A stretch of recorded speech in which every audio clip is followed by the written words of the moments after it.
This is Women Road Warriors with Shelley Johnson and Kathy Tuccaro. From the corporate office to the cab of a truck, they're here to inspire and empower women in all professions. So gear down, sit back, and enjoy.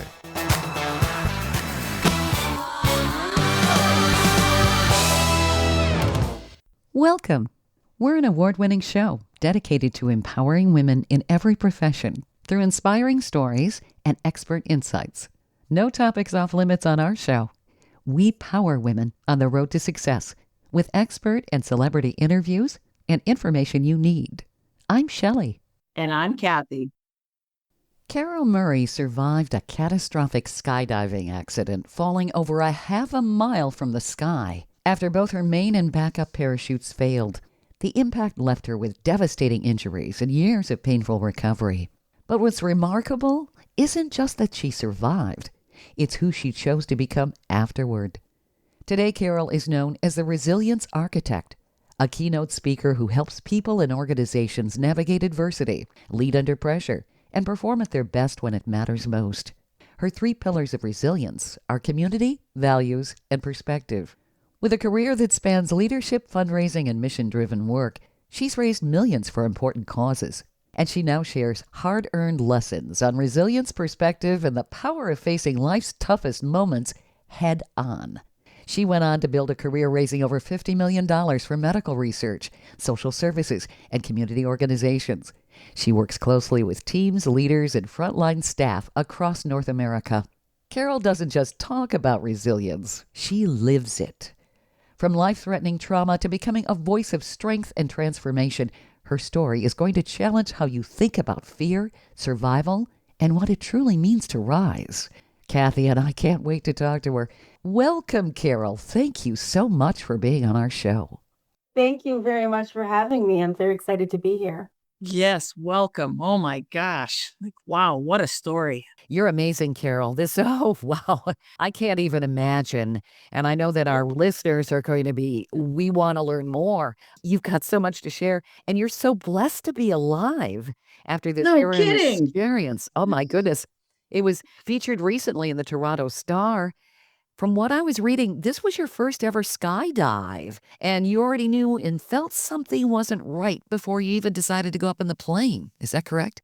Yes, that's correct. I was 24 years old, and I feel like, when you're done college and you move to a big city and you're about to launch into adulthood, I was really just at that pace where I was working and living in the city for a year, and it was my friend's birthday. And it's something that we wanted to do to celebrate. And I will say that I was the ringleader. I was the pusher in this instance. And so we decided to go for it. And on a Saturday morning, we headed about an hour north of Toronto to go skydiving. We actually didn't jump, and I actually didn't jump until Sunday. But there were several things that happened before the jump that led me to wanting to back out. And I didn't have the confidence to do so. I was 24 years old, and when the owner instructor said, no, this stuff happens all the time, I didn't have the confidence within myself to say no. But some of the things that made me nervous, my friend fell asleep 3 times during training and was told, if you fall asleep one more time, you're not going to get to go. And they said this to him 3 times. I felt that the training wasn't very comprehensive to jump out of a plane. Our test jump was once from a wooden structure that was maybe the height of my hip. The 12-year-old was packing parachutes. A 12-year-old was packing parachutes? Their son was packing parachutes. They said that he was certified, and then I learned there was no certificate. Afterwards, I learned there was no certification to pack parachutes, and certainly, 12-year-olds shouldn't. Wow. The first day, well, it rained all weekend, but the first day on the Saturday, by the time it was our turn to go, we go to the plane and it's too dark.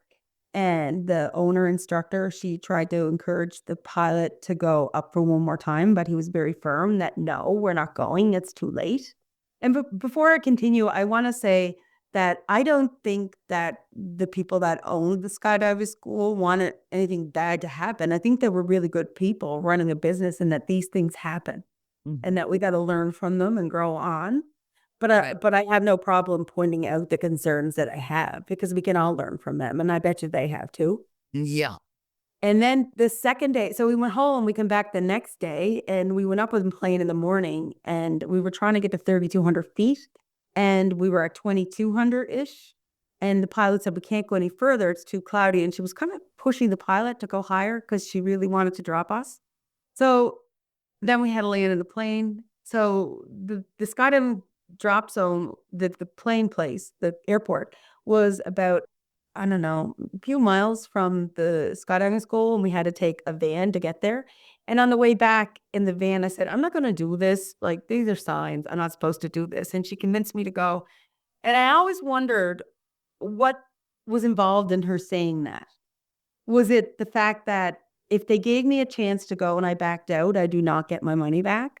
But since I didn't have a chance to jump, I would have been eligible for my $220. Did that $220 play a role in that decision? And I don't know for sure, for certain, but I have to wonder, especially when I learned afterwards that they were having some financial difficulties. They'd also told me that they were in business for 20 years. I mean, this was 1997. I found them in the yellow pages. The internet wasn't really a thing so much then. Right. And it turned out afterwards, I was asking how long they were in business. They answered how long they were doing this, but their business was only open for a year. Oof. Oh, wow. These are some valuable lessons, and that's why perspective is one of my pieces of one of the pillars in what I speak about, because we had different point of view. We had different perspectives on what that question meant.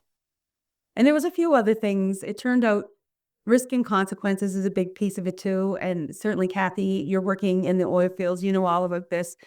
I speak about workplace safety. And one of the things I talk about is risks and consequences. We look at risks. Mm-hmm. Oh, this is a 1 in XYZ chance that this isn't going to happen. So let's save the money, or let's do this and let's get home for the game. But do you think about the mother that's going to get a phone call to say your daughter's parachute didn't open, or your son was hurt like on the oil field, and they have 12 hours if you're going to live or die? Do they think about, the years of rehabilitation that comes afterward? Yeah. During the training, there was one thing that I got wrong. They would say, okay, we would stand there and they would say, what happens when you jump out of the plane? You look over your parachute, you make sure it's good, and you grab your toggles, which is the controllers to help you navigate where you're going. And I would say, look over your parachute, grab your toggles. And they said, no, you have to make sure it's safe first, that it's good. And I was like, okay, fine. They never told me that if I touch those toggles and then need the reserve backup chute, there's a strong chance that I'm going to be in trouble and all the straps are going to tangle and collapse. And that's exactly what happened. My parachute was malfunctioned. I pulled the toggles and then they tangled and collapsed with the reserve chute. But they never told me the consequences of my error in training. Wow. Lots of little lessons, I think, that are valuable in life that I'm honored to share with people. And we want to get back to that. Exactly what happened when you were a half a mile above the ground after you jumped out of that plane. But unfortunately, we do have to go to break. We will be back. Stay tuned for more. Stay tuned for more of Women Road Warriors coming up. Dean Michael, the tax doctor here. I have one question for you. Do you want to stop worrying about the IRS? If the answer is yes, then look no further. I've been around for years. I've helped countless people across the country, and my success rate speaks for itself. So now you know where to find good, honest help with your tax problems. What are you waiting for? If you owe more than $10,000 to the IRS or haven't filed in years, call me now at 888-557-4020 or go to mytaxhelpmd.com for a free consultation and get your life back. Industry movement Trucking Moves America Forward is telling the story of the industry. Our safety champions, the women of trucking, independent contractors, the next generation of truckers, and more. Help us promote the best of our industry. Share your story and what you love about trucking. Share images of a moment you're proud of. And join us on social media. Learn more at truckingmovesamerica.com.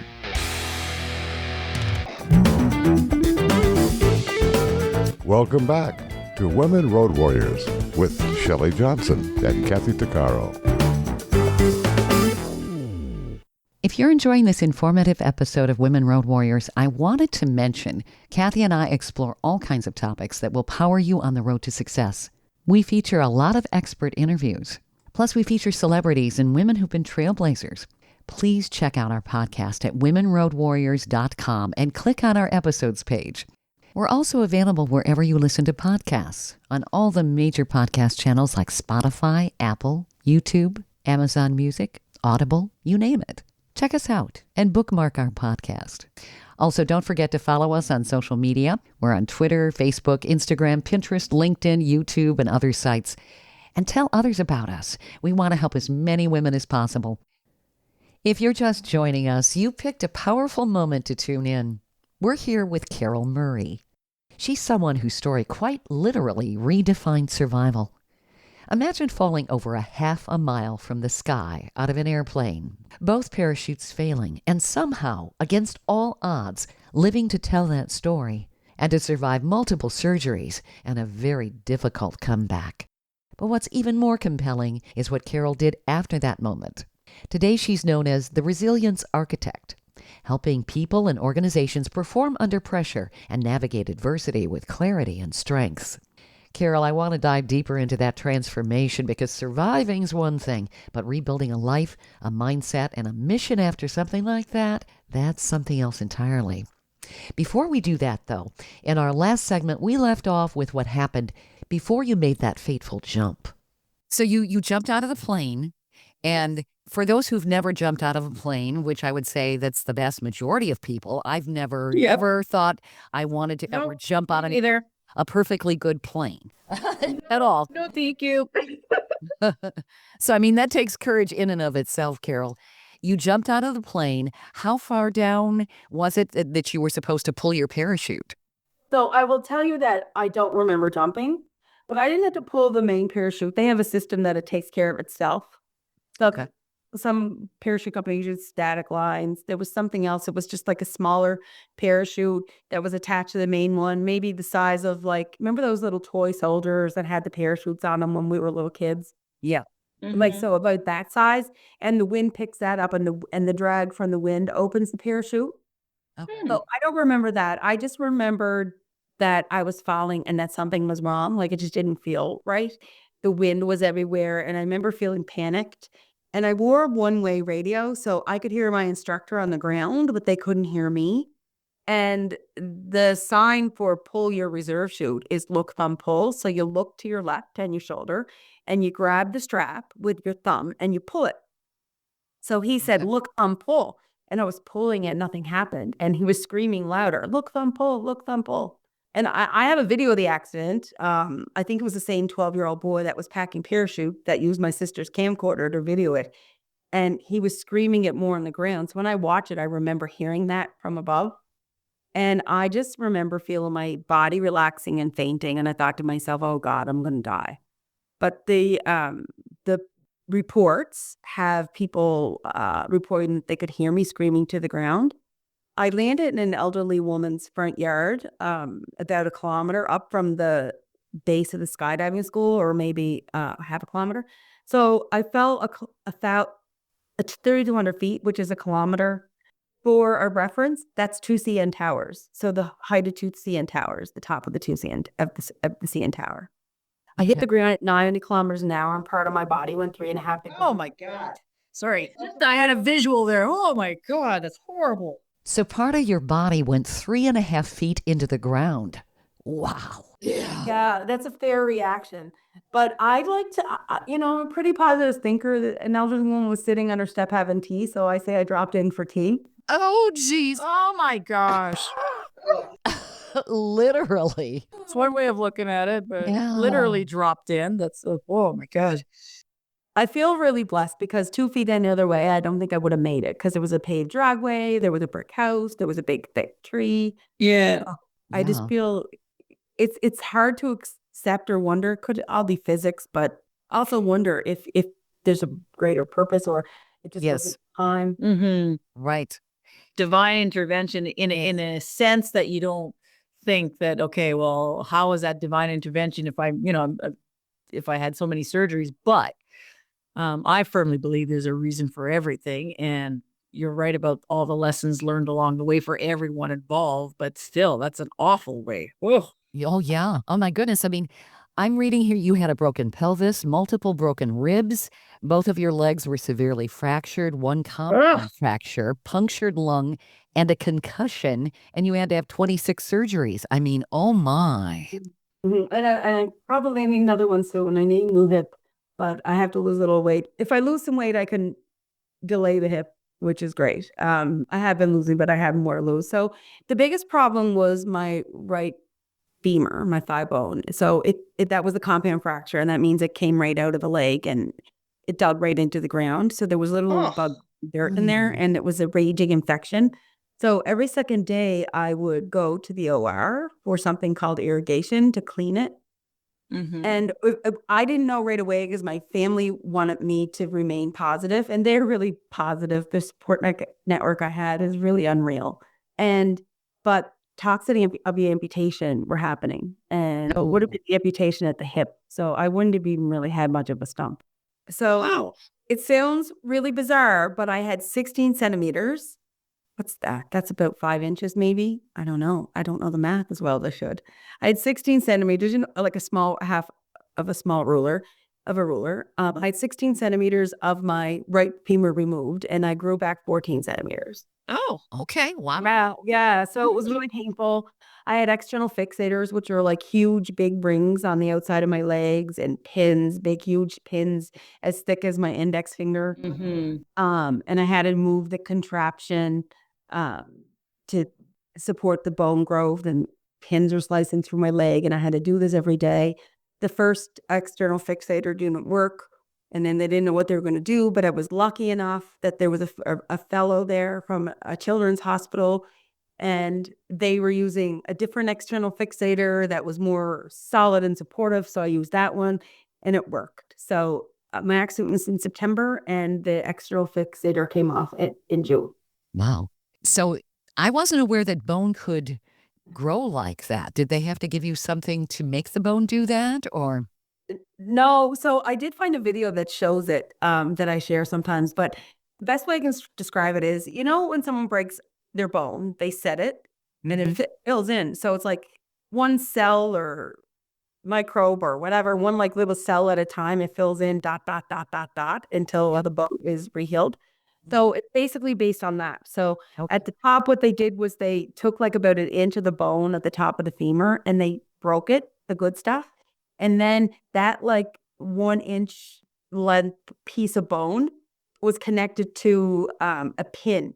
And I would use a wrench, and 4 times a day, I would turn it 1/4 of a millimeter, so that every day the bone was moving down and stretching down kind of a millimeter a day. And new bone would grow behind it. That had to have been painful. It was so painful, like slicing through my skin to my back.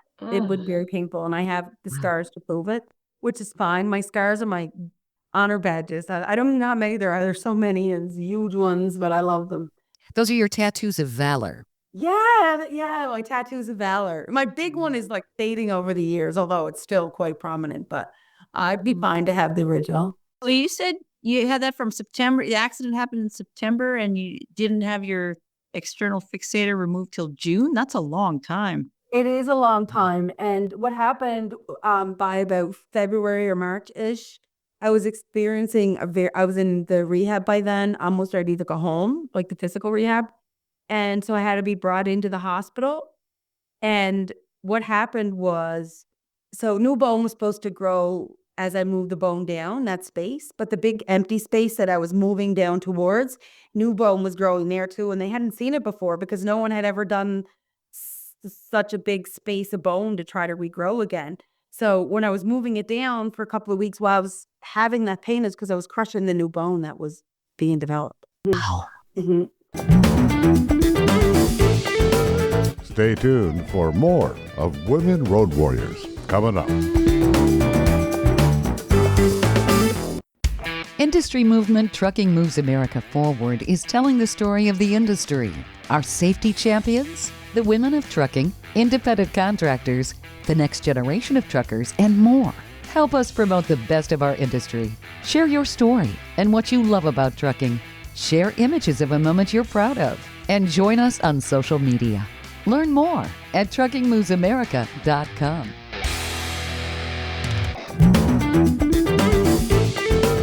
Welcome back to Women Road Warriors with Shelley Johnson and Kathy Tuccaro. Today's conversation's one you're not likely to forget. We're talking with Carol Murray, who survived a catastrophic skydiving accident after both her main and backup parachutes failed, falling over a half a mile to the ground next to someone's house who was having tea on her porch. And while that moment could have defined the end of her story, it actually became the beginning of something extraordinary. Carol went on to become the resilience architect, building a career rooted in leadership, impact, and raising over $50 million for causes that matter. She talks about her 3 pillars of resilience: community, values, and perspective. Carol, you're a perfect example of resilience. What you went through was absolutely amazing, from the fall through your recovery with 26 surgeries. Your tenacity is remarkable. You had to have, well, obviously there was bravery. You had absolute terror when you jumped out of that plane.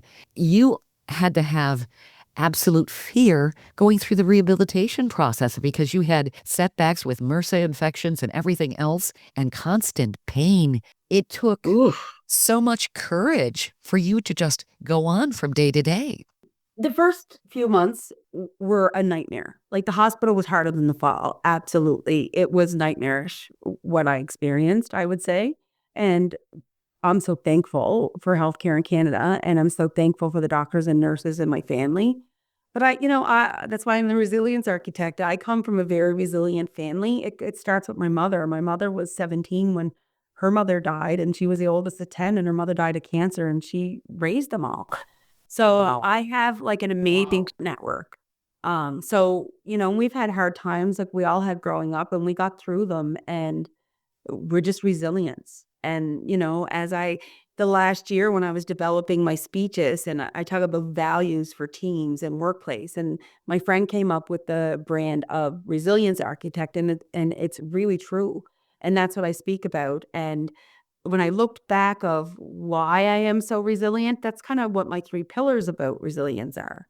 And they are grit, I think, played a part of it, but I don't think that's a pillar. That's just something that sometimes people have. We look at resilience and we think that when it comes, we're going to have grit and we're going to push through it. But I think resilience is more than that. I think it's something that we can prepare for. It's like in architecture for resilience, they like to build foundations that can withstand all kinds of pressures and weathers and unexpected events. So I like to think that I do that for people and teams. And my 3 pillars for resilience are community. So that's one of the reasons why I was really strong, is because I had a very good support network near me. And there were times throughout that, and even now in my life, when things are hard, the people that are around me that are stronger than me at the moment and rising me up, I literally visualize myself forwarding their strength. And so when I help friends, or there's a few people I do resilience coaching for, I tell them to borrow mine. So community is a really big part, the support network, to be ready for when your resilience needs to be used. The next one is values, like our own foundational values and figuring out what they are in our life. And that also is a big part of teamwork as well, to have aligned values. But if we don't know what we stand for, how are we going to get through the storm, right? Like, we have to be grounded in something. And the third one is perspective and how we look at things.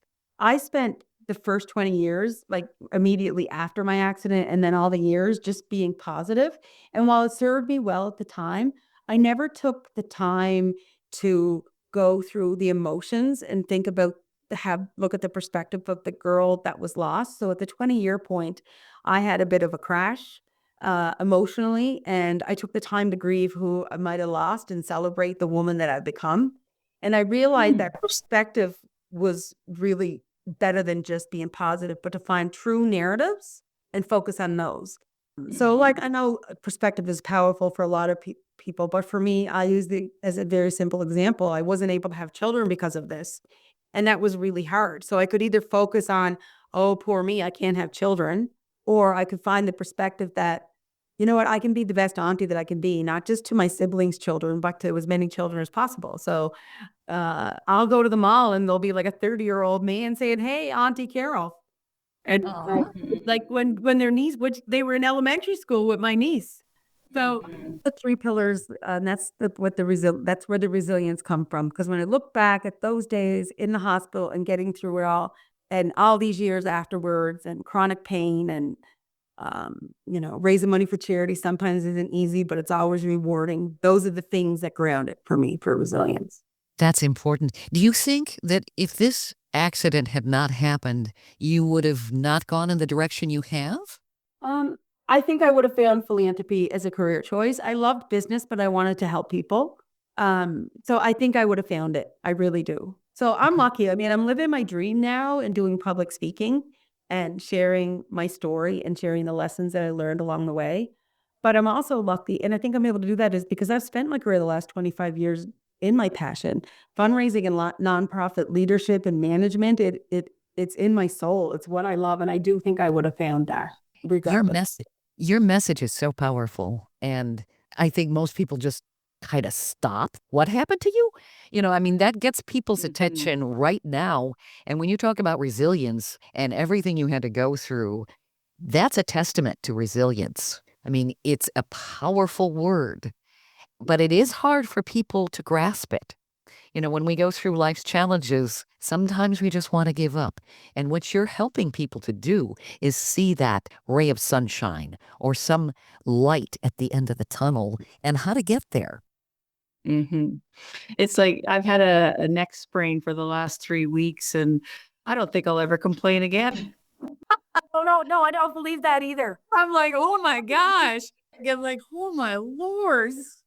It is a matter of perspective, right? It could always be worse. Because when I was in the hospital, like with this metal cage around my leg and literally screeching my head off because I could feel and sense when someone walked in the room, there was a woman next to me that broke her arm that had nobody. And I as hard as it was, I instinctively knew, even though I was going through it, I knew I was going to be okay.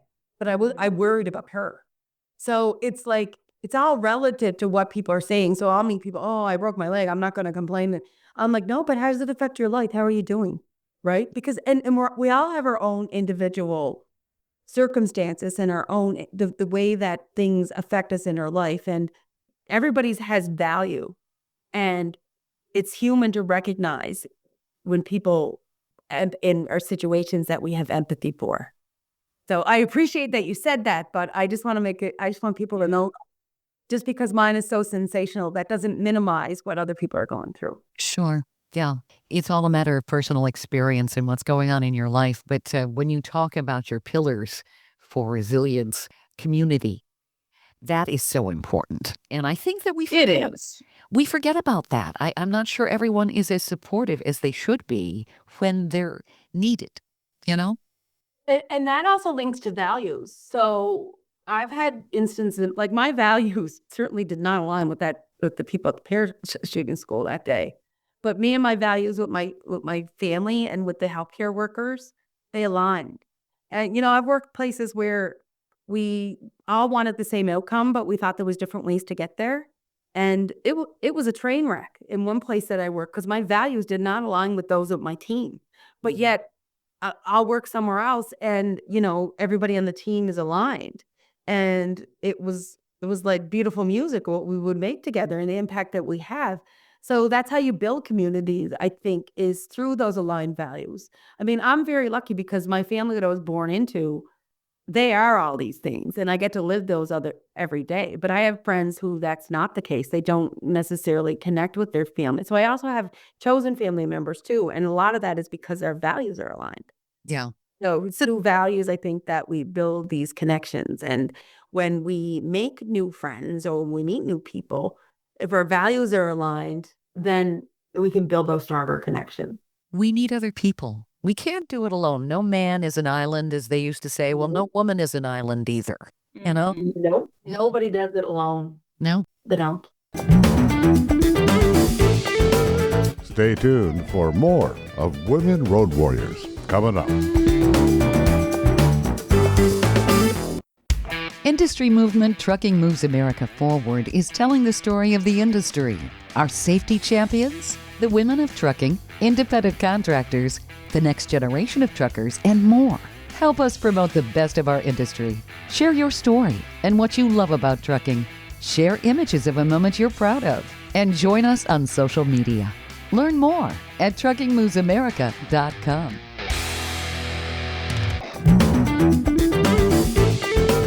Welcome back to Women Road Warriors with Shelley Johnson and Kathy Tuccaro.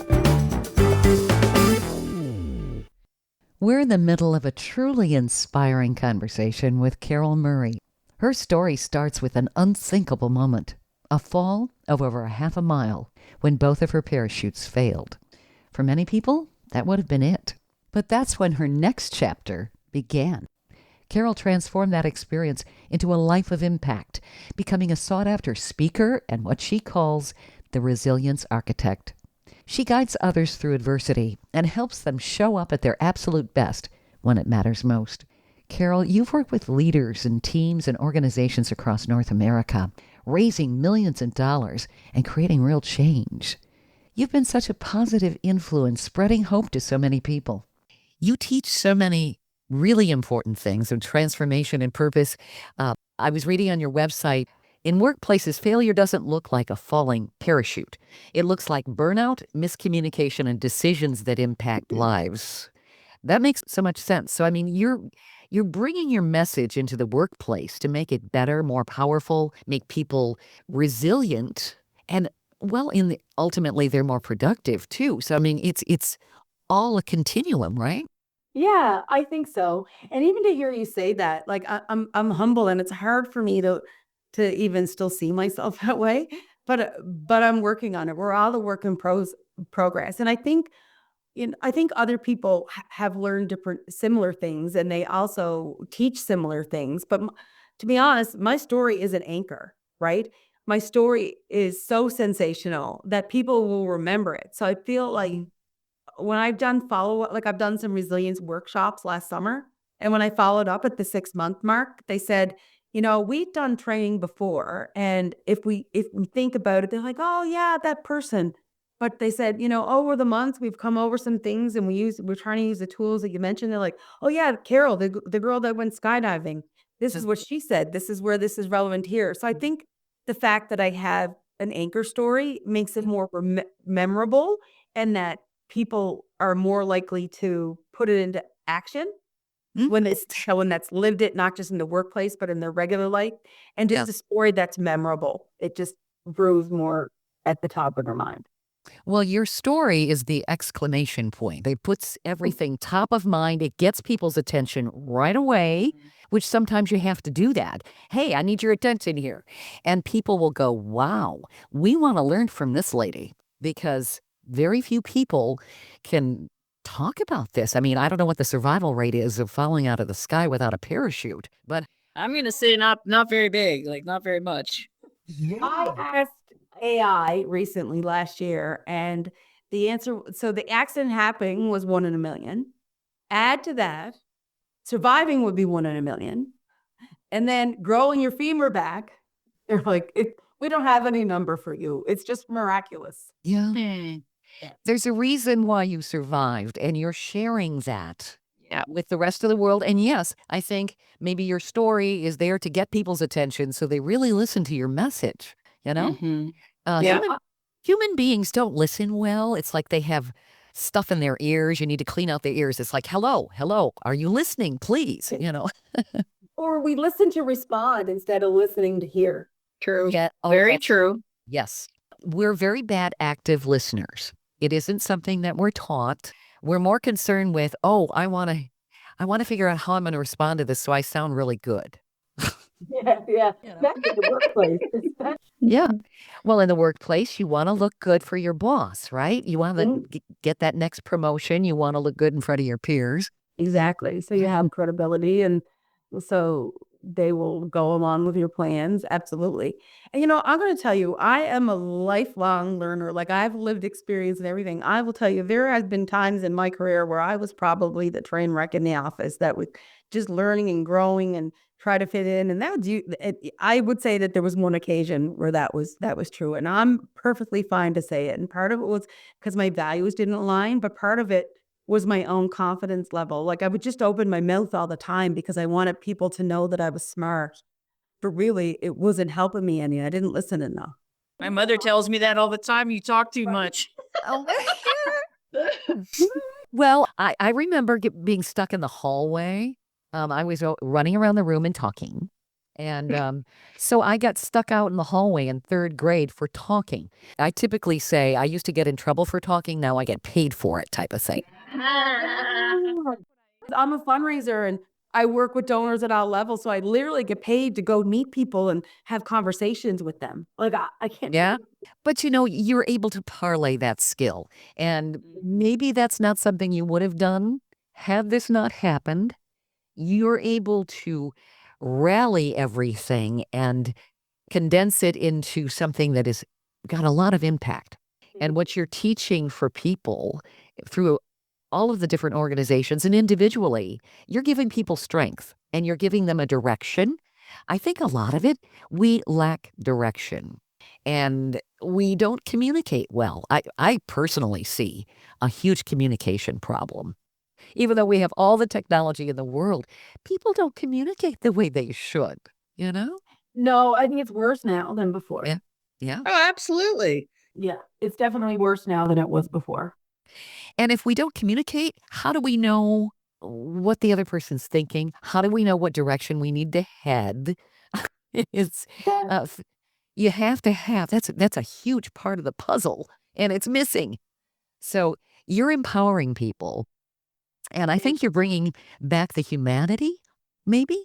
Thank you. We talk about humans. You're talking about people communicating. One of the speeches I do is about values, and I line out how I got my values and the importance of team values. And I encourage teams to make their own team compass or their own team charter, whatever term they want to use it for.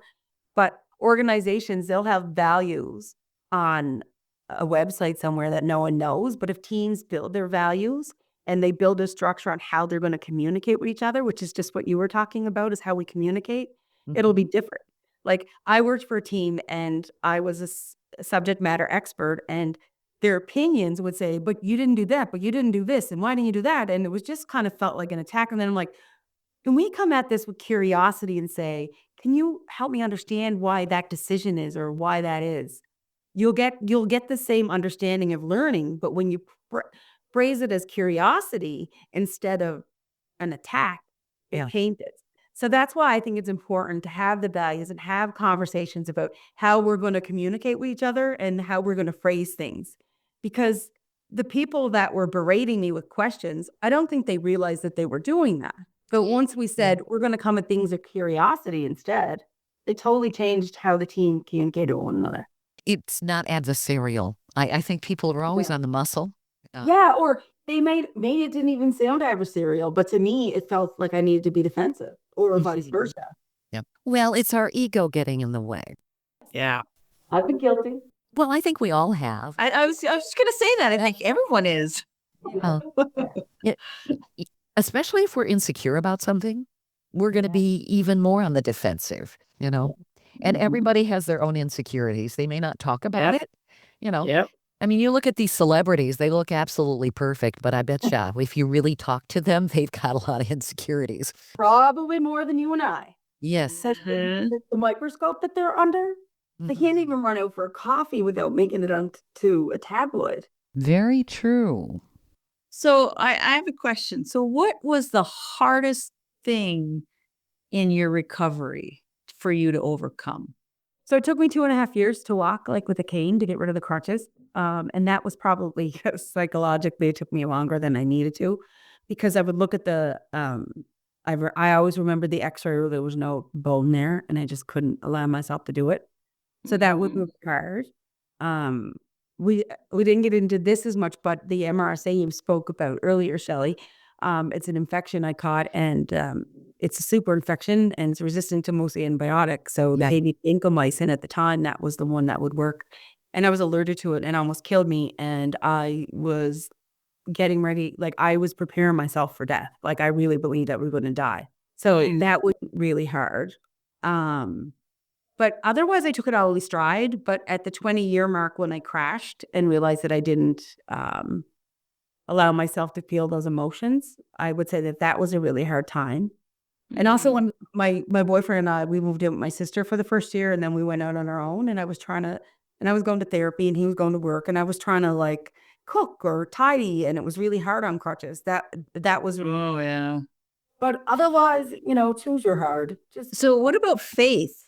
Did that help you at all? Like, I've been to hell and back, 1,000 times and I should be dead 10 times over in my personal story. So I understand a lot of, the pain, the suffering, the hardships, the ups, the downs, like the hills, the valleys, but also the only thing that kept me going was my faith that this is for a reason. And even though I may not see it or understand it, the bigger picture is that I'm going through this and, what's that saying? If you're in hell, keep going, don't stop. Like, Yeah. And what doesn't kill you makes you stronger, right? Yeah. So, but what was my faith? Bottom line is that I don't think I would be alive if my faith wouldn't have kept pushing me forward. So my question to you is basically, did faith have anything to do with it? I certainly believe in God and I certainly believe in a higher power. I don't know if faith played a role into it for me. I do think that I did pray for certain things at certain times in the sense that I know a lot of people prayed for me, especially in the beginning with prayer circles and things. So I think in that respect, faith played a role. But for me, I think it was my family lend me their support. For me, that's what kept me going. And my mom, no matter, I couldn't even sit up or even brush my own teeth. So then when I brushed my own teeth, when it came to brush my own hair, she was like, well, remember yesterday you couldn't brush your teeth? If you can do that, you can do this. So I think it was more faith in myself. And it was faith in other things. But faith played the role in terms of that, I would pray for things. And I know a lot of people prayed for me. Okay. So that's where your 3 pillars of resilience, community, values, and perspective come in. Yeah. What are some of the messages that you give both individuals as well as companies? I was wondering if maybe you could kind of give a synopsis for people because I think our listeners can really benefit from your perspective here. Well, I don't usually get too much time. I usually have 45 minutes and my story can be really long and sometimes I shorten it for that. But a lot of times afterwards, I have one-on-one conversations because if I'm speaking in the morning, I'll go to your conference at lunch and just sit at the table and people are shocked. So a lot of people have a lot of questions for me, but really where the follow-up comes personally is I get a lot of people I'm on social media. I do a little bit on social media. They'll go to my website and write me and people will ask me for conversations. They'll say, I am going through this. So the first thing I would say is I would listen. And sometimes people will say this in a crowd too in the question. So what I tell them is important to listen. It's important to have empathy. It's important to know that you can't be in someone else's shoes. Even if you're the same size, everybody's molds their shoes differently. And I always go back to values that you got to have the right values. That's a lesson that I say over and over. We don't give up on people. We have to understand that everybody's human, having their own human experience.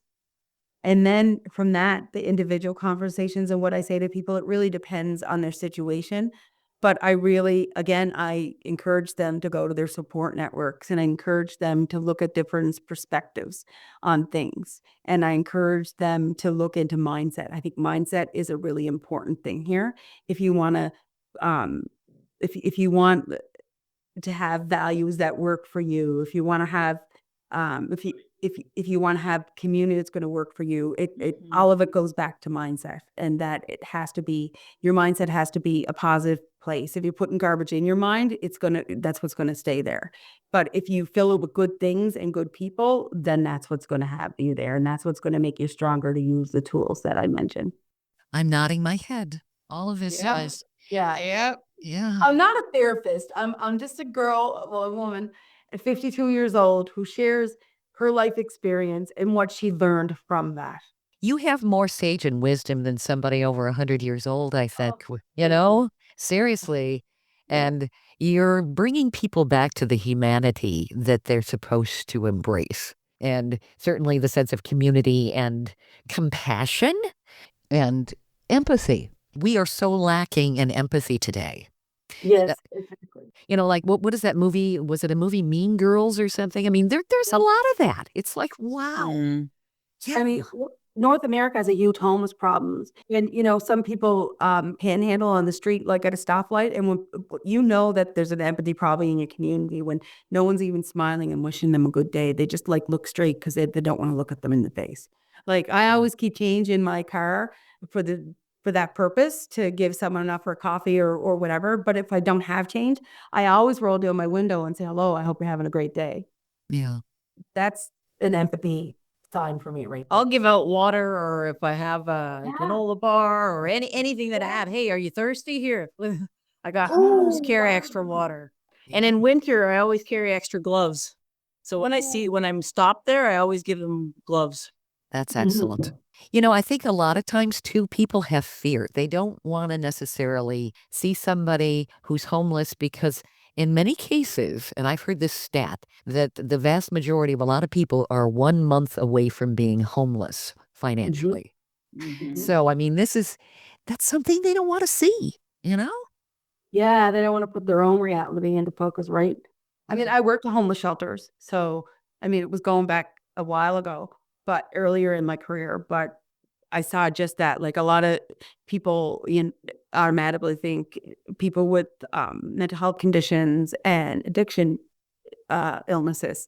But there's other things that go around. But some people become homeless, especially now with living is so expensive for housing and the food. I know certainly in Canada that they find themselves homeless and they could have never imagined entire their lives. And then they're in these places and the drugs are right there. And they might find themselves an addict because they were homeless. Sure. Or maybe not. It depends. It's such a tough thing. And we have to be human and we have to be empathy. And you made a good point. We have to realize that so many of us are not as far away from it as we might think. Well, and humans want to deny. We're good at denial. You know, we're going to live forever. None of this is going to happen. I can deal with that 20 years from now. Not a big deal.